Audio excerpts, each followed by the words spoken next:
Hi, this is Gayle with BERNINA of Naperville, and we are slowly but surely moving in here. And that's why this month's installment of our Fat Quarter Club is a little late. Now, let's be fair, we never say when in the month we're going to premiere the video, and it's not quite October 31st yet, but we do have a little pumpkin magic that we're going to create. Now, my original inspiration for this month's project was a quilt I made many years ago where I used a wing needle to do PinStitch applique and then also a Mock Hand Quilting Stitch. And that's number 1304 on most BERNINA machines. So I thought it was only fitting to make a little pumpkin wall hanging and test these newfound skills you're going to have this month. Well, let's get started and dig in here with our Fat Quarter Club. Now, as you can see, the star of the show this month is our wing needle, which creates these little holes in our stitching, and it's meant to look like that because that's part of the decoration. So a wing needle looks just like this here. It's a needle with little wings on it, and those wings are designed to spread the fabric apart to make the hole. And this particular technique works best when you are using stitches that kind of go back and forth on themselves. And there's a lot in the heirloom category. So let's have a look over on our 790. Some of the stitches that are appropriate for this. All right, so you can find a lot of these stitches, not that they all live in your heirloom category, but the heirloom category is 701. And you can see that we have quite a few stitches here. Not all of them are appropriate. I always say stick to simple is better.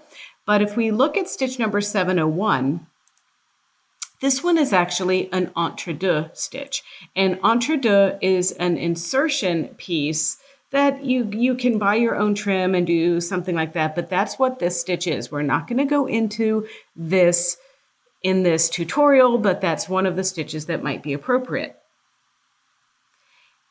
This is the stitch that we're going to use, or a version of this stitch. And why this one is good is because the way that this stitch is formed is it goes down, up, down, over, down, and so forth. And then every time it goes into the center, that wing needle is going to make the hole bigger and bigger and bigger. And so you get a very lacy looking stitch. You might also like the look of this ladder stitch because as this is formed, you could get a little hole formed on either side. But really, it's a matter of trial and error, but don't get frustrated if you stumble upon some stitches that it just doesn't look right. So maybe for today, if you're new at this, stick to our stitch number 711. Here's our finished product, which is our little pumpkin wall hanging. We've got several techniques that we're using this month, and hopefully you find something in this that you like. And as a reminder, this presentation deck that I'm working from can be found in the description of this video or on our BERNINA of Naperville website under our Fat Quarter of the Month product. So just go to BERNINAofNaperville.com and search Fat Quarter of the Month, and you'll see a list of all of our past and current Fat Quarter of the Month projects. So I mentioned already that I showed you the stitches already on the 790 Pro, and that's because that's our featured machine this month. I'm going to be showcasing using the needle security and programming. I'm going to use applique using a pinpoint laser. We're going to use combination mode. And we're going to use Stitch Designer to create an old-fashioned stitch that is appropriate for PinStitch applique. We're going to do I'm not even going to go into it too much, but I did use a 1/4 inch foot to do piecing of the borders of our project. And I quilted with the Mock Hand Quilting Stitch and the number 20D open toe foot. So I'm going to go over how to do some of the settings to get that Mock Hand Quilting Stitch to look really cute. The fabric this month is a selection of Halloween from Moda, and we have a couple pure solids snuck in there too. And once again, you can see them there. And this selection is curated by us here at Bernina of Naperville for our Fat Quarter Club. And our Fat Quarter Club, like you just saw, is available at berninaofnaperville.com. It is a subscription, but we will not automatically charge you every month. We automatically send you an invoice, and then it's up to you whether or not you want to actually get it that month. The supplies. You need a Bernina sewing machine with a patchwork foot, 34D clear foot. That's what we're doing the wing needle work with. The number 20D foot for our applique and quilting. You may want a seam guide set if you want to do rows and rows of even stitching without marking your fabric.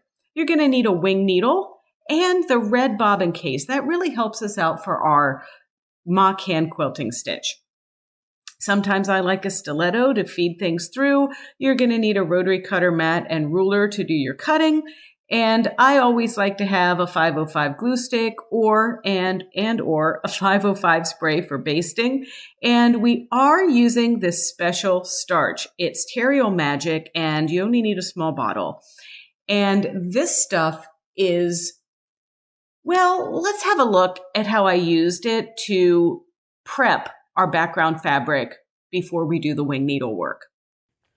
Okay, so before we get started, we're going to just take a piece of fabric or a drop cloth or something. I'm using this fabric. It got like a little spill here. So I'm going to cover my ironing board with this before I spray my items with the Terrio Magic. And then you want to shake this stuff up a lot. If it's been on the shelf for a while, or if you have some and you haven't used it for a while, you're going to need to like really get it dissolved, you know?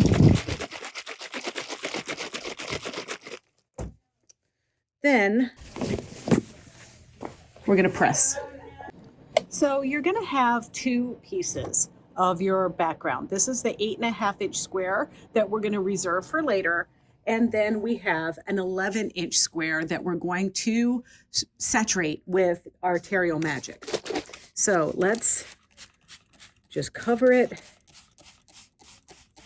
And then we're going to just get this as wet as possible.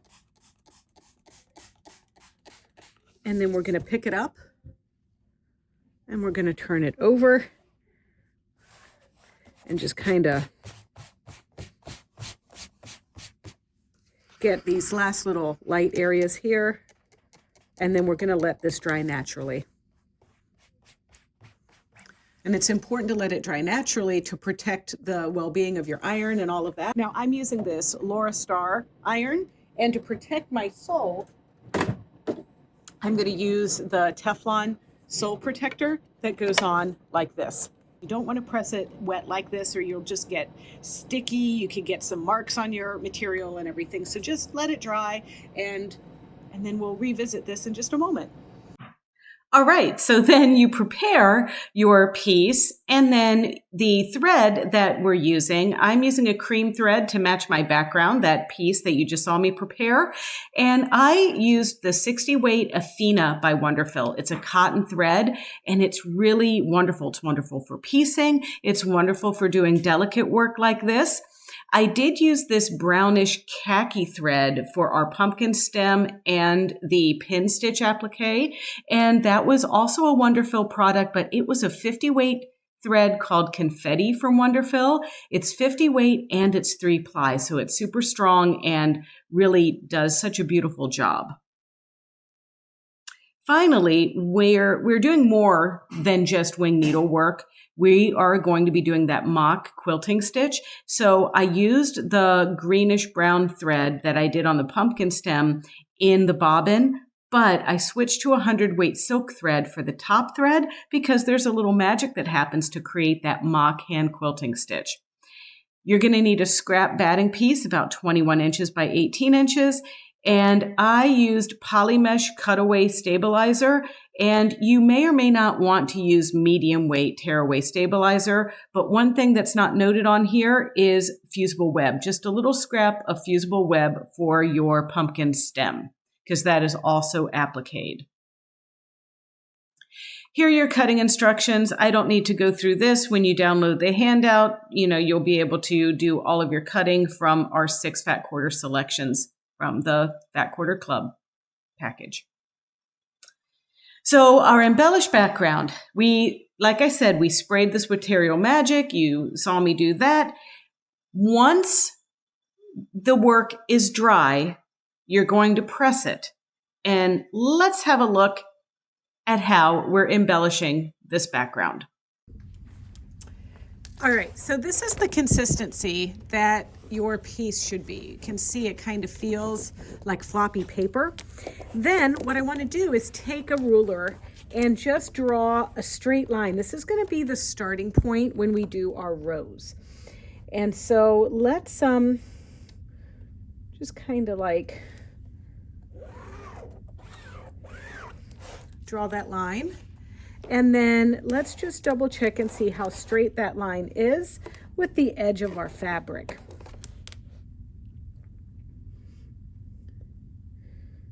And then I'm just going to draw this too.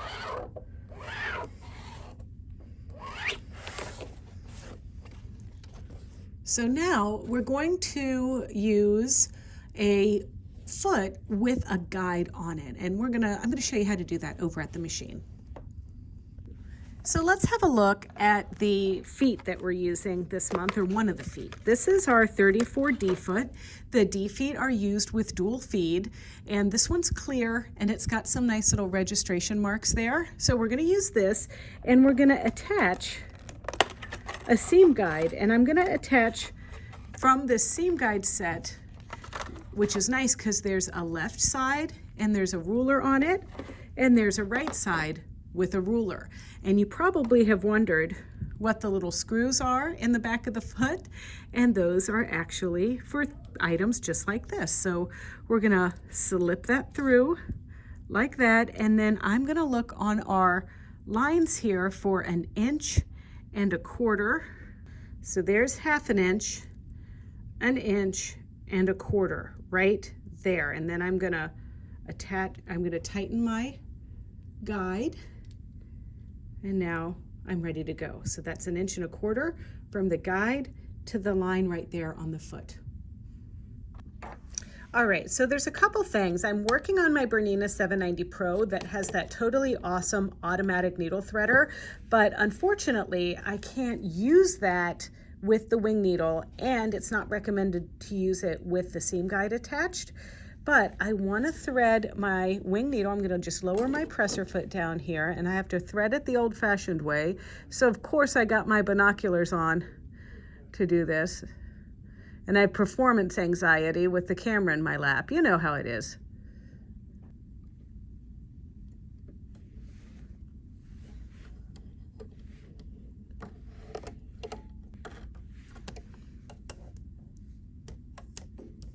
Okay. So now what we're going to do is we're going to pick a special stitch. I love this one. It is in our 700 folder, and it's number 711. And I'm going to choose the wing needle and the number 34D. Now you'll notice that the width of the stitch has decreased to 7 millimeters wide. That's taking into account our little wings on our wing needle, if you can see that there, like that, right? So I actually wanted to do combi mode. So I'm opening up combi mode, and I'm going to select 711, and then I'm going to go back to my straight stitch and select my straight stitch. And I'm just, I can do 1 or 2 or whatever. I just want there to be a little distance between my little asterisk stitch, between those asterisk stitches. I could even add another straight stitch if I wanted it to, look more like a bobble. So I want to start in a little bit. So I'm going to line my guide up on that drawn line, and then I'm going to line my horizontal line up with the red part of my foot just here. And so I get that lined up just so, and then I'm going to stitch.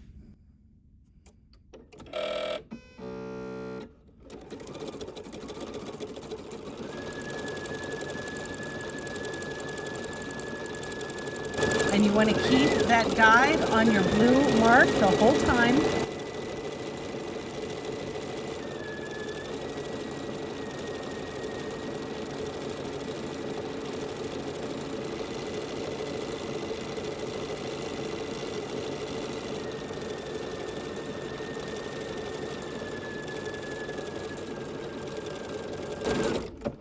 Okay, so now I'm going to stop. I'm going to heel tap to bring my needle up, lift my presser foot, and cut. Okay, let's talk story, shall we? Have you ever gotten so excited to do something that you just forgot to load a bobbin that you just wound? That's me. Now this is where you decide, do I cut a new piece? Or do I just leave this as my little mistake just between us friends? It's going to be a little mistake just between us friends. Shh.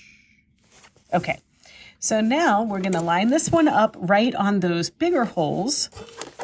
I know, we got so worked up over the bobbin, you didn't get to see the big holes. Look, that's what the wing needle does. Now, sometimes we don't want a needle to make a hole like that, but in this case, it's part of the decoration, so we do want that look. So let's line this up, line it up again with that row, and now we're ready to stitch with the right bobbin this time.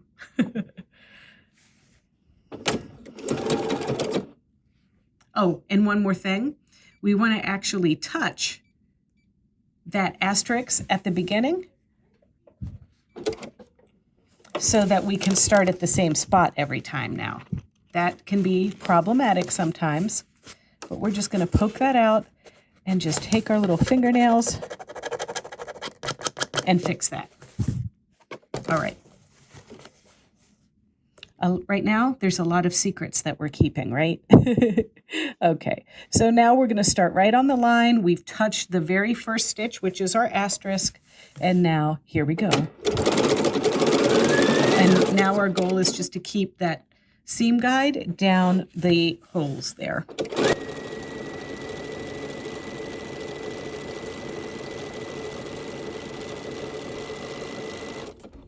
Okay, so now heel tap to lift the needle up, touch the first stitch of the design.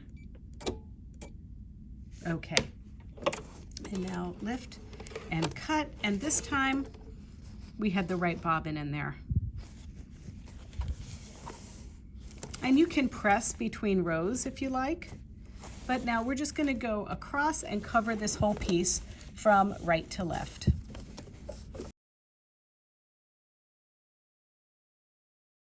I'm going to give this a pressing, and now let's prep our stuff to do our pumpkins and our stem.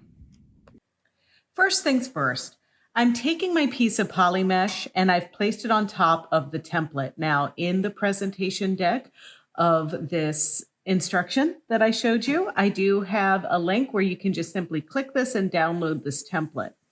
And you're going to trace it. I'm using a Sharpie marker just to kind of show you how to do it, but I don't recommend using a Sharpie for your stitching. I recommend using a heat vanishing pen, water soluble pen, something like that to actually trace. And the purpose of this is the poly mesh stabilizer is serving as a guide for making our little pumpkin shape. So once you've traced, you're going to rough cut the poly mesh out. You're going to make sure that it's right side up, the way that you want it. Then you're going to take that and place it right sides together with the orange fabric that you've chosen for the pumpkin. That is then a little piece that you take over to your sewing machine. You remove the wing needle, insert a Microtex size 80 needle and a straight stitch, and you're going to stitch around that complete line. Once you've stitched around that line, you're going to trim about 1/4 of an inch, 1/8 of an inch to 1/4 of an inch away from the edge, clip in your little notches, and then cut into the back of the poly mesh so that you can turn it inside out and press. And that way, it's an easy way to turn the edges under rather than using glue or something like that. So that's how you prep your pumpkin base. Then we have a little piece of fusible web that we're going to be using for our stem. And I use my Sharpie to trace along the stem so it bleeds through on the other side of our template. And then I trace that onto the paper side of the fusible web, cut that out roughly, press it onto the back side of my stem fabric, and then I cut perfectly on that trace line of the fusible web. And then you can just peel the backing off of that. Once everything's prepared, you're going to take our embellished piece and you're going to fold it in half into quadrants. And this is a great way to just find the center, but I sometimes just kind of visualize it by laying my pumpkin piece down. And just a reminder, you will not have to use additional stabilizer if you used enough Terrio Magic, because, we have some stabilization there. So I use the pumpkin to kind of give me the guide for how I'm going to put my stem on. And then I press the stem onto my embellished piece, switch my foot to a number 20D. And then I'm also going to change to that 50 weight gray-green thread and my standard sewing needle with stitch number 1309. And this is a single blanket, which I've moved the needle position all the way to the right on, and I'm just guiding that applique stem up to the edge of the inside right toe of my number 20 open toe dual feed foot. And I'm making sure that I stop to pivot when the needle is on the right side of my applique, come to a complete stop, pivot, miter in those corners, pivot, and then stitch. This is just a most basic but tried and true method of applique. And just a little reminder, we don't have to blanket stitch the bottom of the stem because that is going to be covered up by the pumpkin. So it's time to switch our needle back to our wing needle, because now we're going to be doing something special to applique the pumpkin. And we're going to use Stitch Designer in a very practical application, I think. So let me explain a little bit.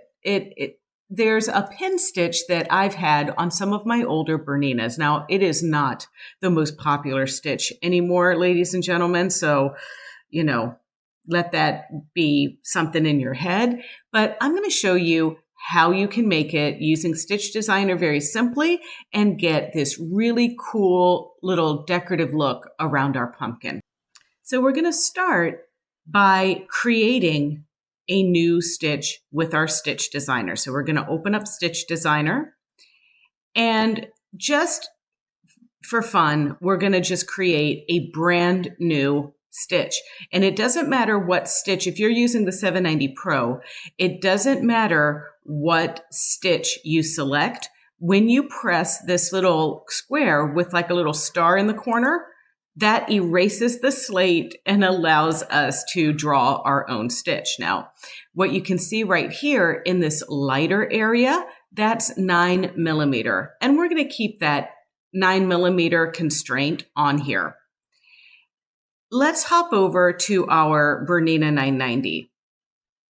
When we select our Stitch Designer on our Bernina 990, we have to pick a 9 millimeter maximum stitch in order to have the little guardrails there for our 9 millimeter stitching. So I can hit the new button. It erases everything. And then you can see in the lighter area right there that is our 9 millimeter area, because I based this off of our straight stitch. If I pick a decorative stitch that's got the multi-direction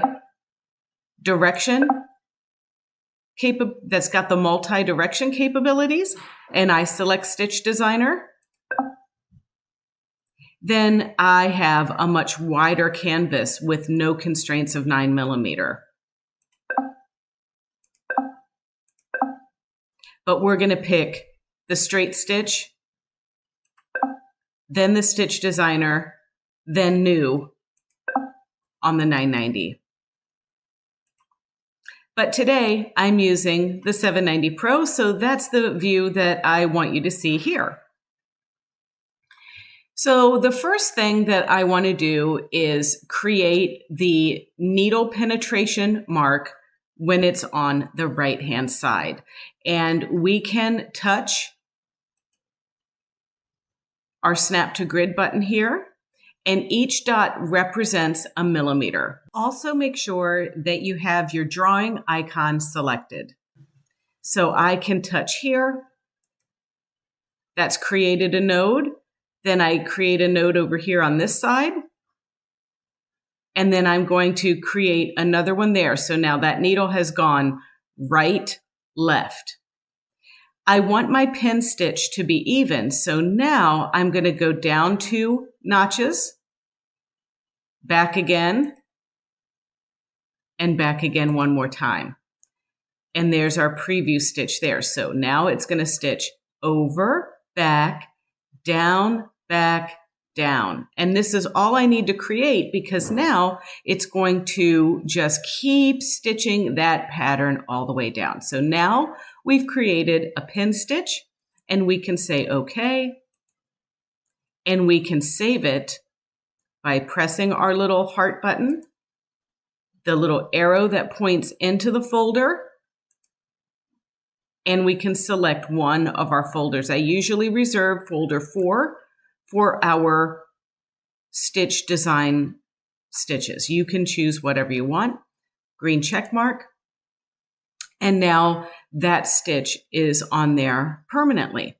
Now we also have the capability, now that I've selected or created this, is I can make it wider, I can make it longer or shorter, just like any of my stitches. But the unique part about this is I've got that extra back and forth stitch here to help make that hole larger when I'm using my wing needle. And now you're going to use those same properties that you use to applique the stem to applique the pumpkin, but the only difference is you've got the wing needle and this new pin stitch stitch. As you go around, you're going to take your time to pivot when the needle's on the right-hand side, and you're going to just stop when you get to where you started. And one thing to keep in mind after you do this, to keep a little bit of puff on that pumpkin, you're going to remove your embellished background piece that's under the pumpkin with your small scissors. And I would, kind of do it about 1/4 of an inch or less from the pumpkin. And then you're also going to remember to cut the poly mesh away as well. Once that's complete, you can actually measure your work, and you're going to have to trim it to 8.5 inches square.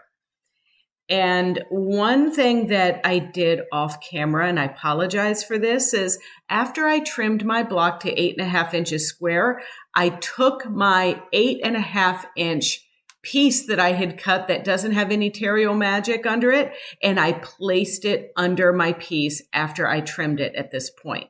And that is just to cover the holes that are made by the wing needle so that there's no batting that's going to creep up on us after we get our quilt sandwich created. So once we have our piece all prepped, we're going to add the sides that are cut at 3 by 8.5 inches and stitch those with our 1/4 inch foot. Then we're going to add the tops, which are 3 inches by 13.5 inches, and we're going to press to the border. We're going to find that batting scrap, put it under our work, and then we're going to put it on one of our fat quarters for that we're using for our backing. And I'm going to reserve a little bit of this to make a sleeve so I can hang my pumpkin for the holidays. But what we want to do now is take our work back to our sewing machine so we can create our mock hand quilting stitches. And this takes a little bit of adjustment at the machine. Our next stage of quilting our piece is we're going to do a mock hand quilting stitch. And that is stitch number 1304 on most Berninas. Now, there are other options for this stitch, like different sizes, stitches per inch, or an irregular look, but I'm going with the standard 1304. I'm going to start by feeding the greenish sagey 50 weight 3-ply confetti thread in my bobbin. And I'm using the black bobbin to start with, but I might end up switching to the red bobbin case. I'm going to put silk thread 100 weight through my machine using an 80 Microtex sharp needle. And you can see there, I still have my number 20 foot on the machine with that seam guide.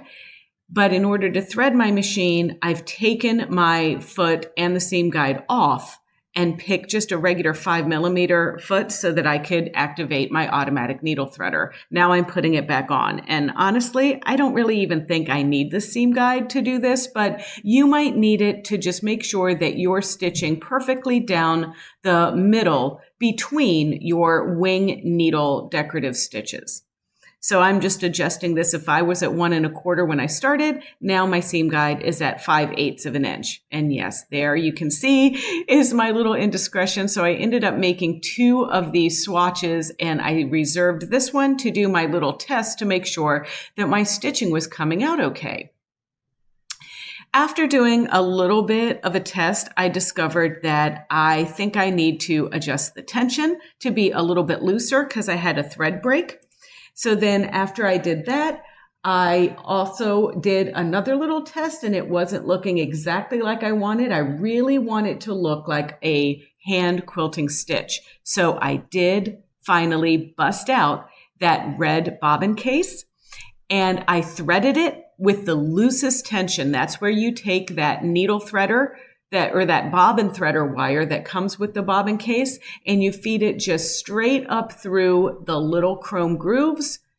And that way there's no tension on that bobbin at all. I also, if I didn't mention already, did reduce the tension on my stitch to 6.75 rather than 7.5.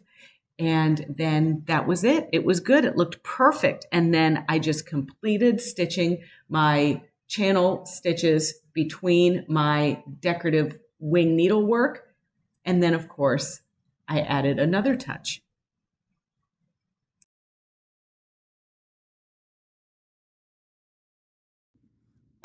So now I'm just going to make a little quilted section to separate the little pumpkin areas. And I'm just going to start by going in the little dip right here. And I could draw a line, but I'm going to freestyle it here. And I'm just going to make a gentle curve down this way with the same stitch, number 1304.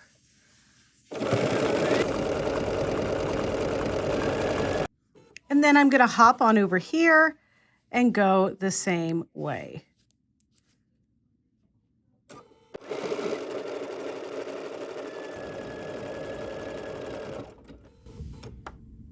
Finally, we're going to trim up our little quilt top. It's about 13.5 inches. And I'm going to fold over that sleeve that I reserved. And I fold it in half, right sides together, and just do a little stitch on either end, turn it inside out, and put it on the back. If you want, you can baste it down.